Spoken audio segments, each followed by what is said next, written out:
Emerging Odisha को स्वागत। IPhone प्रेमी बैड न्यूज। ए वर्ष लॉन्च हेबनी आईफोन 18। एप्पल बदलाई पारे निजर प्लान। रिपोर्ट अनुसार चलित वर्ष आईफोन 18 लॉन्च करिबो नाही। एहा बदल रे एप्पल वार्षिक लॉन्च इवेंट को मध्य संपूर्ण रूपे परिवर्तन करि पारे।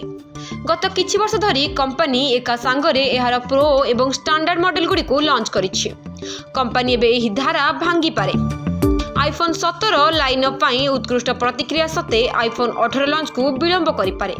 रिपोर्ट अनुसार आईफोन 18 2026 रे लॉन्च हेबो नाही। चलंतु जानिबा आईफोन 18 केबे लॉन्च हेबो। पूर्वरु आईफोन 18 लॉन्च रे विलंब होइथिबा रिपोर्ट आसीछि। मैक रूमर्स एहार रिपोर्ट रे सूचित करिछि जे आईफोन 18 2027 आरंभ रे लॉन्च होई पारे। सेतेपळकु पोर्टफोलियो रे आईफोन 17 कंपनी रो लेटेस्ट नॉन प्रो स्मार्टफोन हेबो।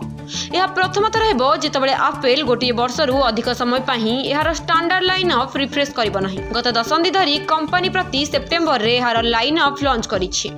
एहा किछि मॉडल को बदलाइछि, किंतु एहा केबे भी एहार स्टैंडर्ड मॉडल को स्लिप करि नाही। जदि आपण आईफोन 18 किनिबाकू योजना करूछंती तेबे आपनको बहुत समय अपेक्षा करिबाकू पड़िबो। कंपनी 2026 रे आईफोन 18 प्रो एवं आईफोन 18 प्रो मैक्स लॉन्च करिबो। एहा सह प्रथम फोल्डिंग फोन मध्य लॉन्च करि पारे। कंपनी 2027 रे आईफोन 18 रे एवं आईफोन एयर 2 सहित आईफोन 18 लॉन्च करि पारे। यार अर्थ होछि कंपनी प्रति वर्ष दुईटी प्रमुख इवेंट आयोजन करिबो।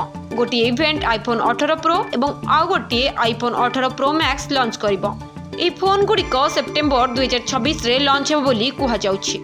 तेबे आईफोन 18, आईफोन 18e एवं आईफोन एयर 2 2027 प्रारंभ रे लॉन्च होई पारे। एभली खबर आगु सुनिबा पई हम चैनल को लाइक शेयर सब्सक्राइब करंतु।